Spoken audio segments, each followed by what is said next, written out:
작년에 이어서 올해도 새해를 시작하면서 하나님께서 복음서를 묵상하면서 새해를 시작하게 하셨습니다. 예수 그리스도의 복음의 시작이라 작년 마가복음을 통해서 한 해를 열게 하셨고, 또 올해는 누가복음을 통해서 한 해를 시작하게 하셨습니다. 복음을 알고 있는 것 같은데 실제적인 우리의 삶의 현장을 보면 복음이 제대로 빛을 발하면서 드러나지 못하는 그런 경우들이 참 많이 있는 것을 보게 됩니다. 복음이 드러난다는 것은 우리 안에 예수님이 드러난다는 것입니다. 내가 사는 것이 아니고 내 안에 복음서의 주인공이신 그 예수님 사셨던 것처럼 우리 안에서 부활하신 예수님께서 살아계시는 그 모습이 드러나는 것입니다. 그게 하나님의 빛이 우리에게 임한 것이고, 그 하나님의 영광이 우리를 덮은 것입니다. 그리고 그 빛이 임한 자마다 그 속에 있는 빛이 감춰질 수가 없고, 그 빛이 들어온 다음부터는 그 빛이 우리 안에서 나타나기 시작하는 그런 일을 억지로 애쓰고 노력하고 그래서 되는 게 아니라 저절로 그렇게 될 수밖에 없는 그런 자리로 나가는 게 우리가 복음을 믿고 복음 안에서 살아간다라고 하는 의미입니다. 하나님은 오늘 이 한 해 저희들 삶 속에서 또 저희 교회 안에서 온전한 복음이 실제가 되어지고, 이 복음이 온 세계 열방과 땅 끝까지 비추어지고 퍼져나가는 그런 역사가 일어나기를 원하고 계십니다. 그런데 그러려면 실제로 우리가 복음을 바로 알아야 되고, 또 알고 있는 복음을 우리의 삶 속에 바로 실천할 필요가 있습니다. 그래서 수요일 저녁마다 이 갈라디아서 복음을 가장 분명하게 저희들에게 가르쳐주고 있는 두 서신서가 있다면 로마서와 갈라디아서인데, 우리 로마서는 얼마 전에 또 수요일 저녁 때 한번 살펴본 적이 있습니다. 이제 이 갈라디아서, 짧은 이 갈라디아서를 통해서 다시 한번 복음 앞에 우리가 서게 되어지는 그런 은혜가 있어졌으면 좋겠습니다. 다른 복잡한 거 아닙니다. 여러분, 많이 알아야 되는 거 아닙니다.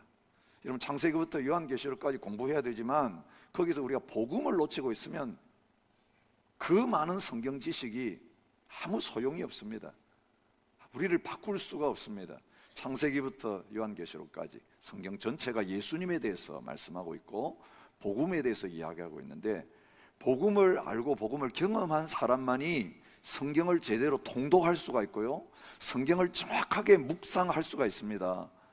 여러분, 이 복음을 모르면 얼마나 하나님의 말씀이 이상하게 꼬여져 가지고 오늘 우리에게 자유와 기쁨과 평강과 사랑을 가져다 주는 게 아니라 두려움을 가져다 주고, 오늘 우리들을 무겁게 짓누르고 우리의 인격을 아주 삐뚤어진 인격으로 만들어가는 그런 자리에 얼마든지 설 수 있습니다. 열심히 기도하면서, 열심히 성경 읽으면서, 열심히 봉사하면서요, 인격은 더 주님과는 더 거리가 먼 이상한 모습으로 비비꼬이고 비틀어지는 그런 자리에 얼마든지 설 수 있습니다. 우리 경건의 모양이 중요한 게 아니고요, 우리 신앙생활하는 그 내용이 중요한 것이 아니라 오늘 우리가 복음 안에서 어떤 사람이 되는가가 사실은 더 중요한 부분인 것을 오늘 이 갈라디아서를 통해 하나님께서 저희들에게 가르쳐 주기를 원하고 계십니다. 여러분, 이 갈라디아서 왜 필요했겠습니까? 처음에는 바른 복음을 받았는데 너무너무 빠른 시일 안에 속히라고 오늘 성경이 말하고 있는 그 표현 그대로 바른 복음을 떠나서 다른 복음으로 기울어져 버리는 이런 일이 일어났기 때문에 다시 복음으로 돌아오라. 그 다른 복음, 그 가짜다, 짝퉁이다, 그 구원을 주지 못한다, 거기 자유가 없다, 진정한 복음만이 참된 자유와 기쁨을 줄 수 있기 때문에 처음 받았던 그 복음으로 다시 돌아오라.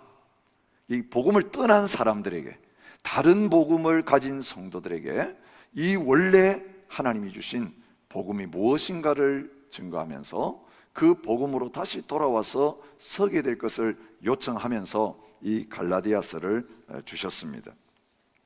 우리가 잘 알듯이 사도행전에 보면 바울이 안디옥 교회 파송을 받아서 바나바와 함께 1차 전도 여행을 떠납니다. 그때 방문했던 도시들이 있죠. 더베, 루스드라, 이고니온 및 비시디아, 안디옥. 근데 이 지역이 갈라디아 지역이라고 학자들이 주장하고 있습니다.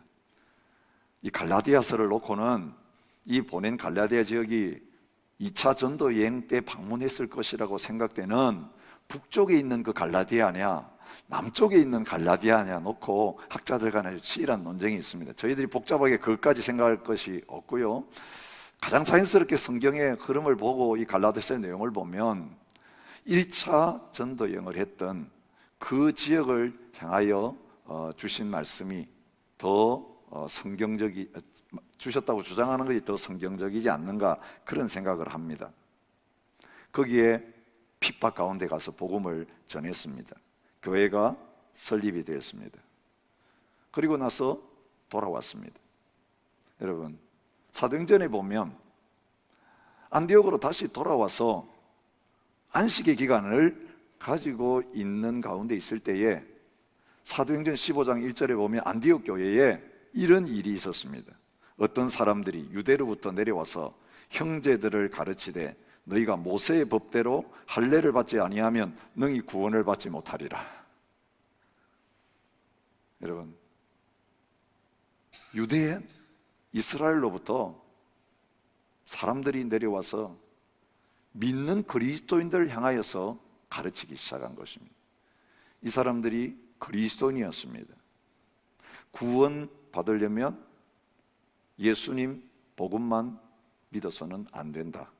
거기에 뭔가 더 해야 될 게 있다. 그러면서 할례를 받고 구약의 율법의 모든 의식을 지켜야 된다. 그것을 가르치기 시작한 것입니다. 여러분, 안디옥 교회, 선교의 본산지인 바울이 있고 바나바가 있는 여기에 와가지고 이런 주장을 한 것으로 볼 때에 이미 바울이 복음 전하고 와가지고 세워진 지 얼마 되지 않는, 아직까지 제대로 된 영적 지도자들도 변변히 서 있지 않는 이 교회들에도 그런 사람들이 가가지고 이 똑같은 주장을 하면서 다른 복음을 전했을 것이 틀림이 없습니다. 여러분, 사도행전을 보면 어떤 일이 일어난지 아시죠? 이걸 가지고 논쟁을 하다가 결국은 예루살렘까지 올라갔습니다. 예루살렘 공회를 모아놓고 예루살렘 지도자들 앞에서 이 문제 해결해야 되려고 부탁했고, 결국은 공회를 통해 가지고 이 주장은 잘못되었다 판결을 내리고, 이제는 바울과 바나바를 보내어서 그 어려움 가운데 있는 처음 세워진 어린 교회들을 방문하면서 예루살렘 교회가 결정해놓은 이 지침서를 전달하면서 흔들리는 교회를 다시 견고하게 세우는 그런 일을 하게 한 것을 저희들이 볼 수 있습니다.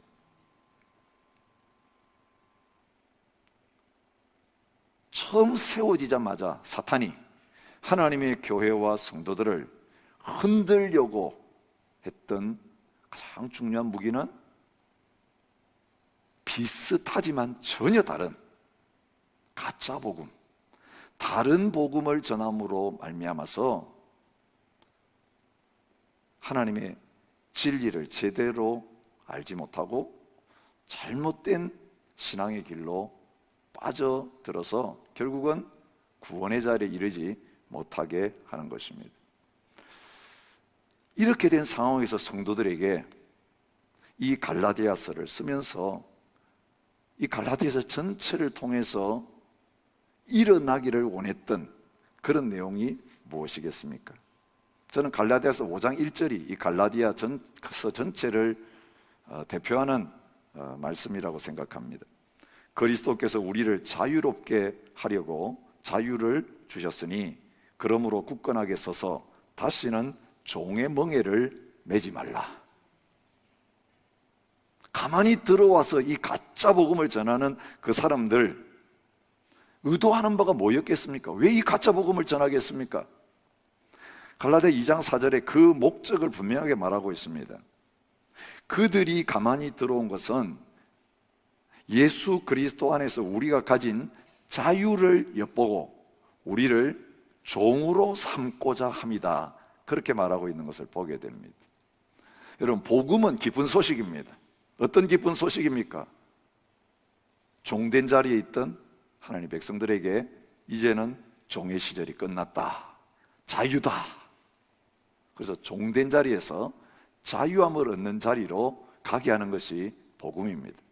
그게 구원입니다. 그런데 사탄이 가장 싫어하는 게 뭐겠습니까? 자기의 종으로 말 잘 듣던 그 사람들이 자기에게서부터 떠나가지고 이제는 자유로운 삶을 살면서 자기 말 듣지 않고 살아가게 되어질 때에 그것을 가장 싫어하고 미워하는 것이죠. 그래서 자유롭게 된 사람 하나하나 찾아다니면서 다시 옛날 말 잘 듣던 그 종의 자리로 끌고 오려고 한 것입니다. 여러분, 오해하지 마십시오. 사탄은 지금 IS 세력 가운데만 역사하는 것이 아닙니다. 거기에만 마귀의 종들이 있는 거 아닙니다. 힌두교, 불교, 다른 종교 안에서 거짓된 진리를 가르쳐서 사람들을 종으로 삼고 죄짓게 만들고 있는 것만이 아닙니다. 2000년 기독교 역사가 뭔지 아시죠? 하나님 열심히 믿어라, 열심히 충성하고 봉사해라, 그렇게 말하면서 남들보다 더 구별되게, 남들보다 더 열심히 하라고 하면서 우리를 종으로 계속해서 부리는 그런 역사들이 하나님의 교회 안에서 일어날 수 있다는 사실을 오늘 이 복음이 전파되기 시작하고 교회가 세우기 시작한 이 갈라디아 교회 안에서 역사하는 이 모습을 통해서 우리가 보게 되는 것입니다. 진정으로 하나님의 교회와 성도들이 이 복음을 바로 깨닫고 자유를 누린 그 시간들이 얼마나 될까 하면 보면 2000년 역사 속에서 절반도 되지 않는 것입니다.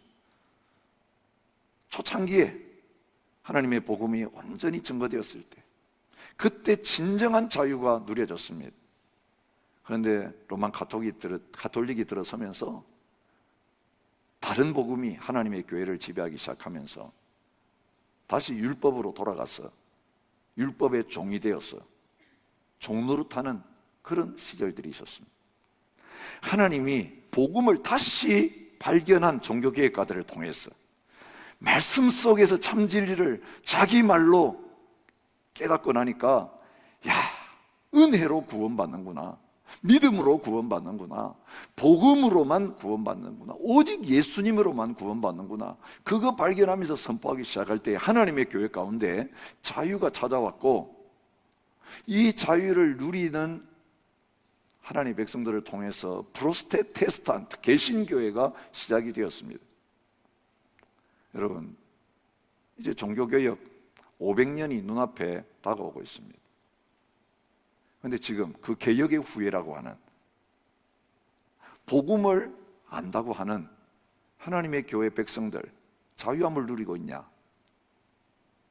진정으로 복음 안에서 참된 죄로부터 상관없고 세상과 상관없고 마귀와 상관없고 거기로부터 자유로운, 거기에 매이지 않는 육신의 정욕으로부터 상관없는 진정한 기쁜 소식, 예수 그리스도 안에서 주님이 자유하신 것처럼, 성령님이 자유하신 것처럼, 여러분, 자유롭다는 건 내 욕심대로 뭔가 내 마음대로 한다는 그게 아니고 죄에 대해서, 세상에 대해서, 모든 육체의 정욕에 대해서 자유로운, 거기에 매이지 않는, 그로부터 떠난 삶을 사는 걸 자유로운 삶이라고 하는데, 과연 오늘 우리가 그 자유를 누리면서 신앙생활을 하는가 살펴보면 다시 종된 자리로 돌아가 있는 그런 모습들을 발견하는 경우가 참 많이 있습니다.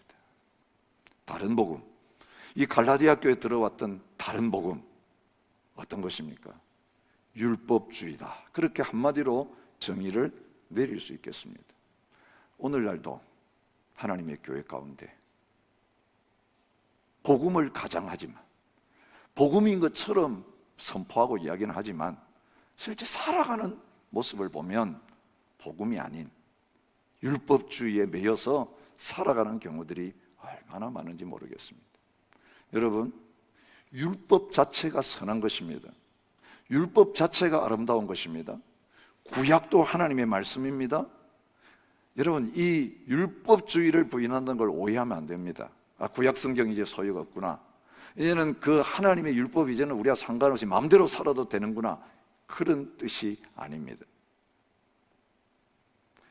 할례를 받지 아니하면, 율법의 의식을 지키지 않으면 하나님의 인정을 받지 못하고 의롭다함을 받지 못하고 구원받지 못한다고 주장하는 그런 사상을 가르쳐서 율법주의라고 말하는 것입니다. 율법의 반대는 뭐겠습니까? 은혜입니다. 율법을 지킴으로 말미암아 구원받는 것이 아니라 하나님의 은혜로 말미암아 구원을 받게 되는 것이다. 그래서 오늘 다른 복음을 이야기하면서 이 짧은 10절 안에서 그 은혜에 대해서 말씀하고 있는 것을 우리가 확인할 수 있습니다. 우리 하나님 아버지와 주 예수 그리스도로부터 은혜와 평강이 있기를 원하노라. 여러분, 갈라디아서는요, 은혜와 평강이 있기를 원하노라 그렇게 시작해가지고 맨 마지막 6장 18절에 형제들아, 우리 주 예수 그리스도의 은혜가 너희 심령에 다시 있기를 원한다라고 하는 그 말로 맺어지고 있는 것을 보게 됩니다. 다른 복음을 몰아낼 수 있는 건 뭐냐면, 진정한 은혜의 복음을 우리가 회복할 때에 다른 복음으로부터 자유함을 얻게 되는 것입니다. 바울은 에베소 교회 장로들 모아놓고 고별 설교하면서 그가 에베소에 가서 전했던 복음이 어떤 복음인지를 사도행전 20장 24절에서 이렇게 말합니다. 내가 달려갈 길과 주 예수께 받은 사명 곧 하나님의 은혜의 복음을 증언하는 일을 마치려 하면은 나의 생명조차도 조금 더 귀한 것으로 여기지 아니하노라. 여러분, 율법이냐 은혜냐? 내가 지금 은혜 아래에 있느냐, 은혜의 지배를 받고 있느냐, 율법의 종노릇하면서 지배를 받고 있는 가운데 있는가? 이 2016년 시작하면서 주님 안에서 참된 자유, 어떤 자유냐 하면요, 죄로부터의 자유일 뿐만 아니라 하나님의 말씀을 행할 수 있는 그 참된 자유를 회복하기 위해서 이 은혜의 복음을 다시 회복하는 이 저녁 시간들이 되어질 수 있기를 진심으로 축복합니다. 여러분, 진정한 자유를 가진 사람은요, 그 자유를 가지고 하나님을 섬기고 이웃을 섬기고 하나님의 교회를 섬기는 그런 자리에 서게 됩니다. 똑같은 섬김인데요, 차이가 뭐겠습니까? 마귀를 섬기고 율법의 종노릇하는 그 삶에는 늘 두려움이 따릅니다. 하나님 앞에 가도 늘 두려움이 가득 차 있습니다. 공포심입니다. 부정적인 감정입니다. 그런데 참으로 은혜 안에 있는 사람은 하나님을 섬기고 또 이웃을 섬기고 주의 몸된 교회를 섬길 때에 똑같은 종로로 탑니다. 그죠? 마귀의 종로로 타는 자리에서 하나님의 종로로 타는 그런 자리로 옮겨졌는데, 그 섬김, 종로로 타는 것 차이가 뭐겠습니까? 두려움 가운데 마지못해서 지키고 섬기고 종로로 타는 그것이 아니라 두려움이 없이 즐거움으로, 자원함으로, 기쁨으로, 사랑으로 종로로 타는 그런 일들이 일어나는 것입니다. 나중에 5장에 보면 이 복음 안에 자유로운 사람의 섬김이 뭔가 하는 부분들을 이제 말씀하시는 것을 우리가 생각하게 될 것인데요, 그것이 오늘 사가랴가 요한이 출생했을 때에 이제는 펼쳐질 복음의 시대를 내다보면서 찬양하는 가운데 돋는 햇빛이 돋아나서 이제는 모든 어둠을 물리치는 가운데 있어져야 할 일들이 어떤 일인가를 찬양 가운데서 표현하는 가운데서 저희들에게 말씀하신 그대로입니다. 은혜가 우리 가운데 임하게 될 때, 은혜의 빛이 우리 가운데 들어오게 되어질 때에 어둠 가운데 살면서 두려워서 마지못해서 종노릇하고 순종하던 그 자리를 떠나서 우리가 원수의 손에서 건지심을 받고, 구원이죠, 거기서 건짐을 받아서 종신토록 평생을 하나님 앞에 섬기는 삶을 살게 되는데, 그죠? 해방을 시켜줬는데도 나는 주인 섬기겠습니다라고 안 나가겠다고 할 때에 그 종 데리고 와서 귀를 뚫어가지고 이제는 평생 그 주인의 집에서 섬기게 하는 그런 자리에 있게 만드는 율법처럼, 이제는 그 원수의 손에서는 벗어났는데 이제는 섬겨야 될 그 하나님을 종신토록 평생 영원히 섬기는 자리에 가게 되는데, 어떻게 섬기는가? 성결과 의로 두려움 없이 섬기게 하리라. 여러분, 마귀도 두려워하고 하나님 앞에 나가서 뭔가 하면서도 하나님 늘 두렵고 무섭고, 그래서 억지로 벌받지 않으려고 섬기는 그 자리가 아니라 평생도록 하나님 섬기는 자리에 나가는데, 얘는 성결함으로 의로움으로 하나님을 섬기는데 두려움 없이 하나님을 섬길 수 있는 그 자리에 하나님께서 복음을 통해서 저와 여러분들을 세우기를 원하신다는 것입니다. 은혜의 복음에 대해서 참 잘 설명해 주고 있는 책들이 많이 출판이 되고 있는데요, 그 중에 스티브 맥베이라고 하는 분이 쓴 그 은혜의 영성, 그 은혜의 복음에 관한 책들이 실제로 많은 그리스도인들을 바꾸고 변화시키는 것을 볼 수 있습니다.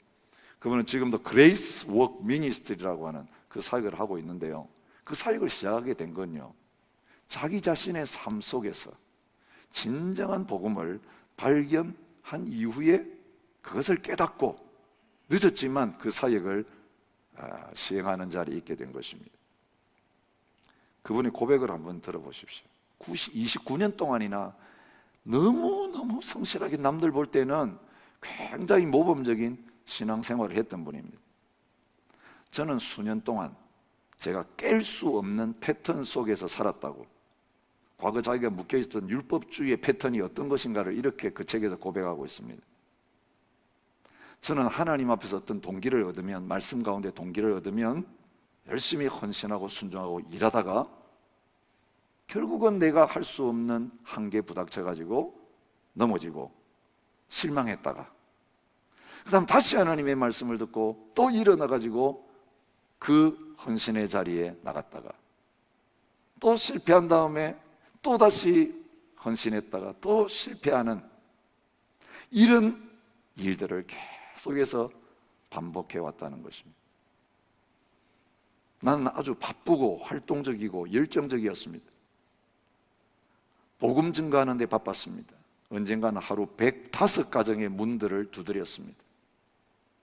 나는 이렇게 하면서 왜 그렇게 했냐면, 그 영혼이 불쌍하고 구원하기 위해서 한 게 아니라 내가 그렇게 열심히 전도하고 사역하면 내가 더 거룩해질 것이라고 생각해서 그렇게 열심히 전도하는 일에 헌신했다는 것입니다.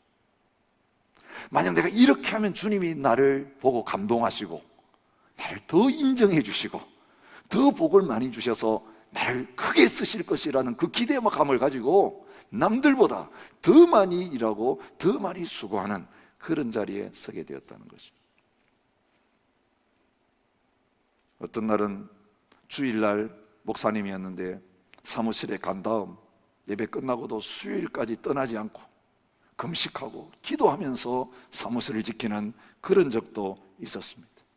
내가 이렇게 금식하고 더 온전히 기도하면 주님께서 나를 사랑하시고 더 많은 복을 주실 것이라고 믿었기 때문에 그렇습니다.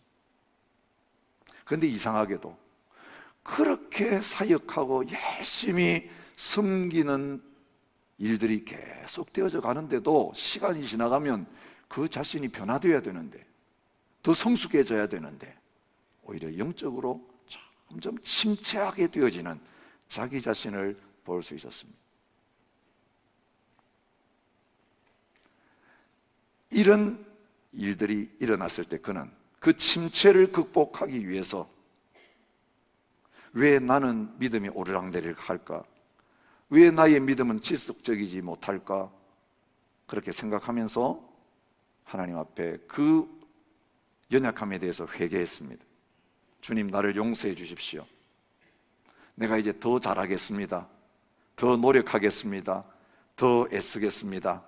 그러면서 하나님 앞에 헌신하는 내용이 이런 겁니다. 제가 이렇게 하는데도 이 정도밖에 안 되니까 앞으로 성경을 더 많이 읽겠습니다. 기도하고 전도하고 나누며 섬기며 헌신하는 일을 더 하겠습니다.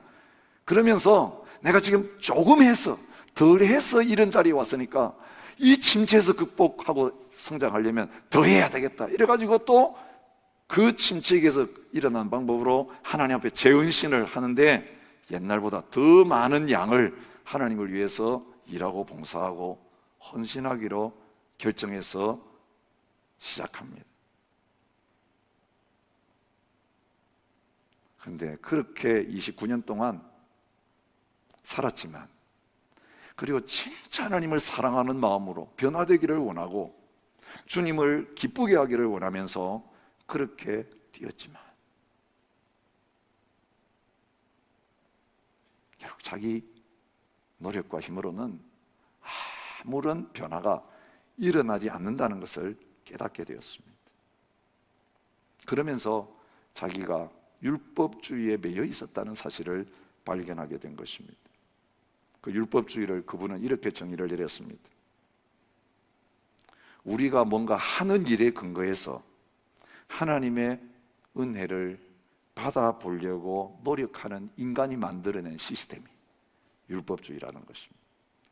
내가 만들어낸 시스템으로 나를 바꾸고 나를 변화시키고 나를 잘하게 만들어 보려고 인간적으로 모든 생각을 동원해가지고 고안해낸 체계, 신앙 체계, 이것이 율법주의라는 것입니다. 그것은 우리가 만들어내면 낼수록 하나님이 이미 만들어내셨고 준비해 놓으신 은혜의 시스템과는 항상 충돌하고 그것을 거부하는 자리로 더 많이 나가게 된다. 열심히 신앙생활하는 사람일수록 교만에 빠져 있습니다. 남들보다 자기가 낫다고 생각합니다. 그래서 하나님의 은혜는 나에게 필요 없다고 생각합니다. 하나님이 나에게 은혜를 주셔도 조금만 더 도와주시면, 은혜를 조금만 주시면 나는 이제 더 잘할 거라고 생각하면서, 저 죄인 같은 사람들은 은혜가 많이 필요하지만 나에게는 그 하나님의 은혜 시스템이 필요 없고 내가 지금 구축해 놓은 이 율법주의 시스템으로도 얼마든지 잘해낼 수 있다고 착각하는 그런 자리에 빠지게 되는 거예요. 그래서 남을 판단하고 정죄하고 나처럼 따라오라고 자기를 기준 삼는 그런 자리에 서게 되는 것입니다.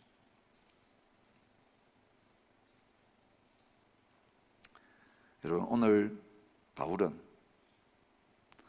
은혜 복음을 경험했음에도 불구하고 이 다른 복음을 전하는 사람들의 속아서 다시 율법주의의 종으로, 율법의 종으로, 그래서 그걸 지키려고 다시 온갖 수단과 방법을 다해서 노력하고 무거운 짐을 지는 그 자리로 돌아간 이 갈라디아 교회 성도들을 다시 되찾기 위해서 이 다른 복음이 얼마나 위험한 것인가를 말하면서 진정한 복음이 어떤 것인지를 이 갈라디아서를 통해서 증거하려고 하는 것입니다.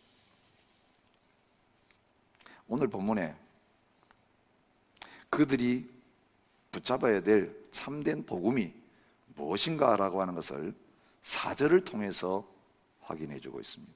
은혜의 복음이라는 게 뭐냐? 그리스도께서 하나님 곧 우리 아버지의 뜻을 따라 이 악한 세대에서 우리를 건지시려고 우리 죄를 대속하기 위하여 자기 몸을 주셨으니.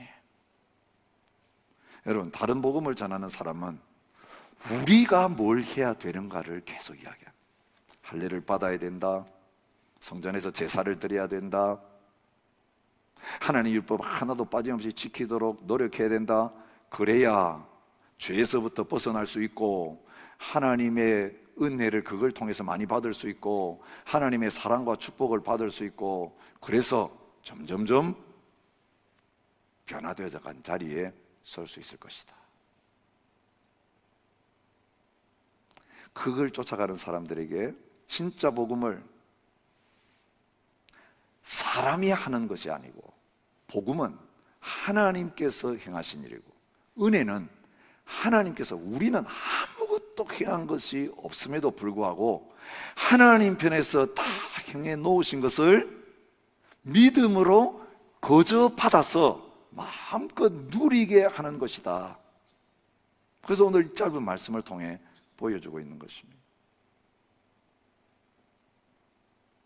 복음의 핵심은 오늘 본문에 나온 말씀을 따르면 다른 게 아니라 예수님께서 십자가에서 자기 몸을, 자기 생명을 우리를 위해서 대신 주시며 죽어 주신 것이다. 그것을 말해주고 있습니다. 그 예수님의 십자가 죽음이 우리와 무슨 상관이 있는가? 뭐라고 합니까? 우리 죄를 대속하기 위해서 자기 몸을 주신 것이 예수님의 십자가 죽음이다. 그것이 복음이다 라고 말하고 있는 것을 보게 됩니다. 유대인들은 제사 지내야 된다고 말합니다. 할례 받아야 된다고 합니다. 성전에 가서 그걸 해야 된다고 말합니다. 구약의 율법에 말한 그 모든 희생 제물을 드릴 필요가 있다라고 이야기하고 있는데, 하나님께서는 말씀을 통해서 진정한 복음은 예수 그리스도께서 자기 몸을 십자가에서 하나님 앞에 단번에 제물로 드리시면서 그 피를 흘리심으로 말미암아 제사를 완성하신 것이다, 그렇게 말하고 있는 것입니다. 여러분, 예수님께서 온전한 제사를 이미 드리셨고 온전한 순종을 이미 다 십자가를 통해서 행하셨다. 이것이 예수님께서 죽으신 가장 중요한 이유가 된다는 것을 말하고 있습니다. 근데 주님이 십자가에서 죽으셔서 우리의 모든 죄를 대신 구속해 주신 이유가 어디에 있다고 말하고 있습니까? 이 악한 세대에서 우리를 건지시려고 그렇게 하셨다. 사절이 그렇게 말하고 있습니다. 스스로 죄에서 빠져나오는 게 아니라 하나님께서 지금 우리가 읽고 있는 출애굽기 그 말씀을 통해 애굽에서 430년 동안 종노릇 하고 스스로 나올 생각도 안 하고 나올 능력도 없는 이스라엘 백성들을 위해서 구원자 모세를 보내셔서 하나님이 기적을 행하시고 그 바로를 치심으로 말미암아 하나님이 그들에게서 건져내시는 역사가 바로 예수님이 십자가에서 죽으심으로 말미암아 이루려고 하시는 일이라고 말하고 있는 것입니다. 여러분, 갈대 상자에 담겨가지고 강물에 떠있는 모세를 공주가 건져낸 것처럼 하나님께서 그 고통 가운데 하나님의 백성들을 돌보셔서 건져내시는 구원, 그것을 예수님을 통해서 죄의 종노릇하고 마귀의 종노릇하고 있는 저희들에게 행해 주신다라고 말하고 있는 것입니다. 어디에서 건져내십니까? 악한 세대에서 건져내십니다.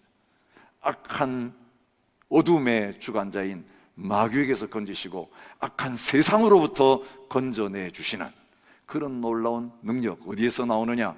우리 대신에 십자가에 못 박혀 죽으신 예수 그리스도의 복음으로 말미암아 하나님이 우리를 건져내시는 놀라운 역사가 나타나게 된다는 것입니다.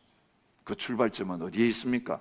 하나님께서 곧 우리 아버지의 뜻을, 하나님 곧 우리 아버지의 뜻을 따라서 그렇게 하셨다. 우리의 생각과 고안물이 아니라 하나님께서 계획하시고 하나님께서 만들어내신 하나님의 작품이 바로 이 구원의 역사라고 하는 것을 가르쳐주고 있는 것입니다. 예수님은 바로 그 하나님의 뜻을 따라 이 세상에 오셨고 하나님의 뜻대로 십자가에서 죽으셨고 복종하심으로 말미암아 하나님이 계획해 놓으신 그 일을 이루심으로 말미암아 구원을 완성시키셨습니다. 그래서 십자가에 돌아가시면서 다 이루었다. 더 이상의 제사가 필요 없다. 더 이상 성전이 필요 없다. 더 이상 구약의 모든 그 의식이 필요가 없다.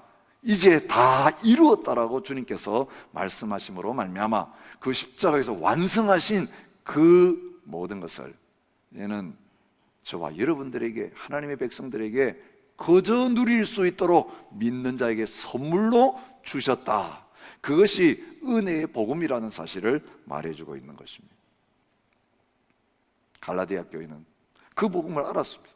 그 자유를 누렸습니다. 그 기쁨을 얻었습니다.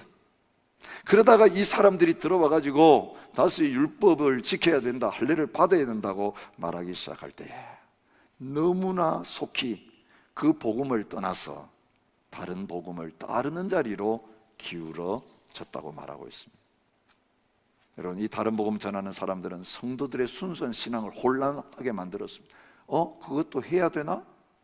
이거밖에 없는 줄 알았는데 주님의 이름으로 와가지고 믿는다고 하면서 이거 지키지 않으면 안 된다라고 할 때에 성도들의 신앙이 흔들리기 시작했습니다. 너희를 교란시킨다라고 7절이 말하고 있습니다. 그리고 그들은 복음을 변질시키면서 성도들을 교란시켰다라고 말합니다. 복음이라는 단어는 쓰고 있는데 그 복음 전하는 내용을 보니까 순수한 복음 그대로가 아니고 거기에 인간적인 첨가물들을 집어넣어 가지고 변질시키는 자리에 서게 된 것입니다. 근데 여기 원어를 보면요, 그냥 변질시키고 첨가하는 수준이 아닙니다. 메타스트레포라고 하는 이 원어는 왜곡시킨다, 곡해한다 그런 뜻보다 정반대로 뒤집어 버렸다 그런 뜻입니다. 여러분, 바울이 그렇게 강조한 게 그것입니다. 만약에 예수님의 십자가 죽음이 부족해가지고 우리가 거기에 구원받기 위해서, 죄 용서받기 위해서 뭔가를 더 해야 된다면, 하나님의 인정을 받고 복을 받고 신령한 은혜를 누리기 위해서 우리가 거기에 뭔가 첨가해야 된다면 복음에다가 뭔가를 첨가하는 게 아니고, 그렇게 한다면 예수님이 십자가에서 헛되게 죽으셨느니라, 그건 십자가를 부인하는 것입니다. 예수님을 부인하는 결과를 가져오는 것이지 거기에 뭔가를 첨가하고 더 낫게 만들리는 게 아니라는 것입니다. 여러분, 오늘 우리가 오해하기 참 쉽습니다. 주님을 위해서 뭔가 더 하려고 하는 거잖아요. 주님을 위해서 이것 가지고는 부족하게 여겨져가 내가 이것보다 더 하려고 하는데, 복음에다가 말씀에다가 더 첨가하려고 하면 할수록 그 결과는 뭐냐면 하나님 보실 때는 그 하나님을 떠나는 것이고 예수님을 부인하는 것이고 복음을 떠나는 그런 자리에 서는 것이라고 말하고 있는 것입니다. 그런 자들에 대해서 이 복음을 변질시키고 다른 복음을 전하는 것이 얼마나 위험하고 우리가 끊어버리지 않으면 안 되는가를 단호하게 말하고 있는 내용이 무엇입니까? 참 이상하다, 그 정도로 끝나지 않았습니다. 우리나 하늘로부터 온 천사라도 우리가 너에게 전한 복음 외에 다른 복음을 전하면 저주를 받을지어다. 다시 말하노니 저주를 받을지어다. 여러분, 두 번이나 반복해서 하나님 위한다고 하면서 하나님께서 우리에게 주신 이 방법, 이 계획 그대로 다 받아들이지 아니하고 여기에 뭔가 부족하다고 생각해서 그것으로는 내 자신의 마음이 차지 않으니까 더 노력해가지고 뭔가를 첨가해야 이제 좀 수련하다, 내가 이 정도 했으니까 이제 속죄를 한 것 같다, 이런 마음 있잖아요. 그래서 고행도 하고 내가 뭔가 노력을 더 하면 내가 지은 죄가 남들보다 많기 때문에 내가 이거 속죄하려면 더 많이 해야 돼. 여러분, 자기의 의를 만족시키면서 하나님은 됐다, 예수 그리스도로 말미암아 다 이루어졌다라고 하시는데 내 마음에 뭔가를 충족시키기 위해서 노력한다면 예수님을 다시 십자가에 못 박는 것이고 예수님의 복음을 헛되게 만들어버리는 그런 자리에 있기 때문에, 만약에 이런 복음을 전한다면 그렇게 복음 전해서 구원받지 못하고 듣는 사람들 멸망하게 만들고 지옥 백성 되게 하는 자는 바울만이 아니라 천사라고 할지라도 그 다른 복음을 전할 때에 저주를 받는 그런 자리에 서는 것이 마땅하다라고 말하고 있습니다. 여러분, 오늘 이 시대에 우리가 다시 한번 우리 자신과 또 하나님의 교회를 이 은혜의 복음 앞에서 점검해 볼 필요가 있습니다. 여러분, 새해가 되면 우리 결심들 많이 하죠. 통독도 더 열심히 해야 되겠습니다. 묵상을 이제 하겠습니다. 기도하는 일도 더 열심히 애쓰겠습니다. 특별 기도하는 시간도 우리가 가집니다. 근데 이게 예수 그리스도의 십자가의 복음을 가리우고 그 복음을 변질시키는 일이라면 아무것도 안 해야 됩니다. 우리 복음 위에 안 서 있으면 이거 하는 거 노력하면 할수록 복음으로부터 떠나가지고요, 복음이 아닌 인간적인 율법주의 체계를 자꾸 세워나가는, 우리의 탑을 세워나가는, 그래서 주님 오셨을 때 다 무너지게 되어지는, 내가 너를 도무지 알지 못한다라고 하는 그 자리에 나가는 것이 될 수 있습니다. 여러분, 이 모든 것은 왜 필요합니까? 더 복음을 알기 위해서입니다. 성경을 읽으면서 예수님의 십자가의 복음을 더 붙들고 더 깊이 이해하고 하나님을 더 인격적으로 알고 하나님을 더 깊이 사랑하는, 야, 이런 일을 행해 주셨구나, 이런 복음을 나에게 주셨구나, 이 복음이 이렇게 놀라운 것이구나, 묵상하고 성경 읽고 하나님 앞에 나가 기도하면서 이제는 내 자신의 것을 다 죽이고 내 자신의 것을 다 내려놓고 내 생각과 욕심 다 내려놓고 이제는 내가 사는 것 아니라 더 주님께로 가고 주님이 온전한 내 삶의 주인이 되도록 하는, 이것이 되지 않으면 내가 뭔가 해가지고 주님이 십자가에서 이루어 놓은 것 위에다가 첨가시키고 더 큰 복을 받고 더 큰 은혜를 받는 방법으로 이걸 행한다면 이건 율법주의입니다. 여러분, 그렇게 안 하셔도 이미 충분히 여러분 사랑하십니다. 그렇게 안 하셔도 여러분 충분히 주님 안에서 의롭습니다.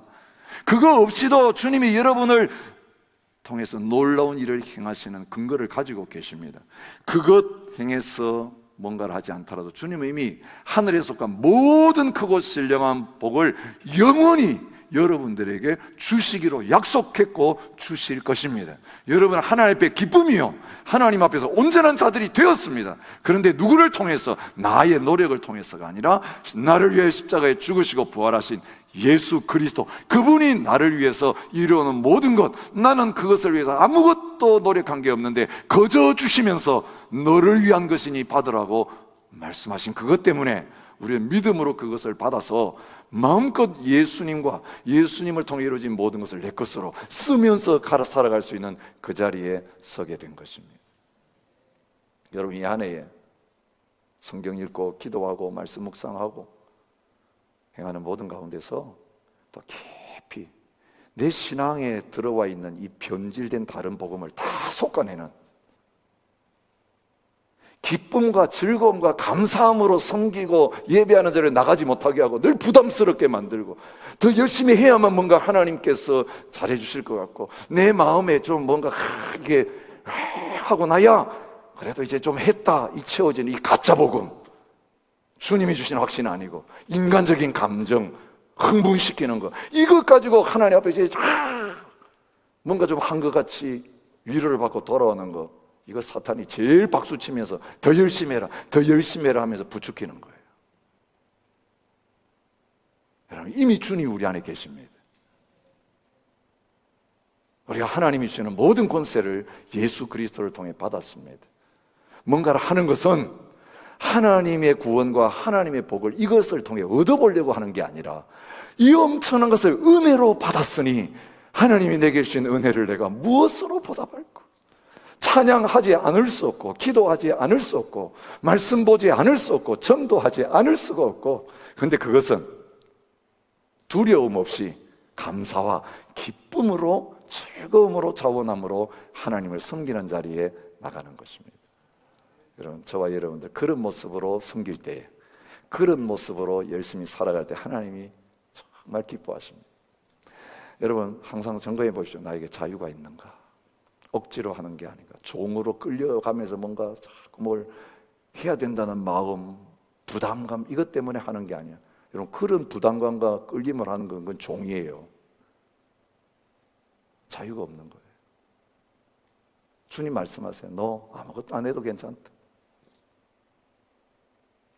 내한테 뭐 사람이 많이 필요해가지고 너를 불러온 줄 아냐? 사람이 모자라니까 한 사람이 데려오려고 해가지고 너를 거기다 때려놓은 게 아니야. 전도하는 것은 돌들로도 입을 열어가지고 전하게 할 수 있어. 원한다면 천사들 통해 다 마음껏 할 수 있어. 돈이 부족해가지고 뭔가 내놓으라, 천만의 말씀. 내가 뭔가 부족해, 모든 게 내 것인데. 오늘 우리가 하나님 도와드린다고, 하나님 위해서 뭔가를 거들어 드린다고 하는 거, 그거 다 복음을 알지 못하니까 하는 일이에요. 우리가 그렇게 하는 것이 우리에게 기쁨이고 즐거움이고 복이고 하나님 위에서 그렇게 사랑으로 섬기고 살아가는 그것을 볼 때 그래, 그게 너희의 원래 목적이지. 그게 너한테 행복한 일이지. 여러분, 우리의 행복을 위해서, 우리의 즐거움을 위해서 그렇게 하게 하시는 거예요. 하나님은 그런 우리와 사랑의 관계를 나누시고 우리 안에 계시면서 우리를 통해서 우리가 자원함으로 기쁨으로 내 의지를 들여 그 일을 하게 하실 때에 여러분, 우리가 한 게 아니라 바로 그것을 주님이 함께 하시면서 다 하시는 일이기 때문에 그 결과를 보고 흡족히 여기시고 기뻐하신 자리에 서게 되는 것이고, 우리는 그렇게 써서 해놓고 바울의 고백처럼 이건 내가 한 게 아니라 하나님의 은혜로라, 하나님이 하셨습니다, 하나님 영광 받으십시오, 그죠? 5절의 말씀대로 영광이 그에게 세세 무궁토록 있을지어다. 여러분, 실컷 남들보다 수고하고 열심히 해놓고 하나님이 하셨습니다, 하나님 영광 받으십시오 할 수 있는 건 율법주의의 종이 돼서 한 게 아니라, 내가 한 게 아니라 은혜로 나와 함께 하시는 주님께서 아무것도 할 수 없는 나를 통해서 그분의 역사를 하셨기 때문에 하나님께 영광을 돌리게 되는 거예요. 근데 그분이 일하시는 데는 우리가 뭔가 도와드려야만 일이 더 잘하실 수 있는 거 아니죠. 적은 자를 통해서도 많은 숫자들이 할 수 없는 걸 하세요. 적은 보리떡 가지고도 온 부자들이 가지고 있는 돈으로 할 수 없는 일을 하실 수 있어요. 1시간만 주님 앞에 온전히 드려도 24시간 다 드려도 안 되는 일이 일어납니다. 수십 년 동안 하려고 해도 안 되는 일이 일어납니다. 문제는 내가 뭔가 많이 가지고 있어야 주님이 하실 수 있다, 그거 아니에요. 주님이 계시느냐 그렇지 않느냐, 주님이 주인이시냐 그렇지 않느냐에 따라서 그 결과가 완전히 달라지는 것입니다. 여러분, 똑같은 난데, 똑같은 환경인데 복음 앞에 우리가 서게 되었을 때에 우리의 삶의 모습이 달라지고 내 마음의 감정이 달라지고 내 속에서 일어난 일이 달라지는 이 놀라운 은혜의 시대가 저와 여러분이 활짝 열려지기를 바랍니다. 복음 안에 은혜 시대가 도래했습니다. 은혜의 해가 이미 떠올랐습니다. 오늘 이 은혜의 대낮, 오늘 우리의 인생 속에 들어와서 우리 속에 있는 율법주의의 그림자, 다른 복음, 가짜 복음의 그림자들이 우리에게서 다 사라지고 온전한 그 복음의 빛으로 충만한 2016년과 우리의 남은 생애가 되어질 수 있기를 축복합니다. 우리 함께 다시 복음 앞에 서기를 원하면서 우리가 진정 마련했지만 가려고 하지 않았던 그 길, 진짜 그 안에 진짜 자유가 있는데 떠나야 될 걸 떠나지 못하고 두려워서 벌벌 떨면서 아무리 노력해도 안 되는 그 자리에 머물려고 했던 이거 이제 벗어버리고 다시 복음, 십자가의 복음 앞으로 온전히 함께 뛰어들어가는 이 저녁이 될 수 있기를 축복합니다.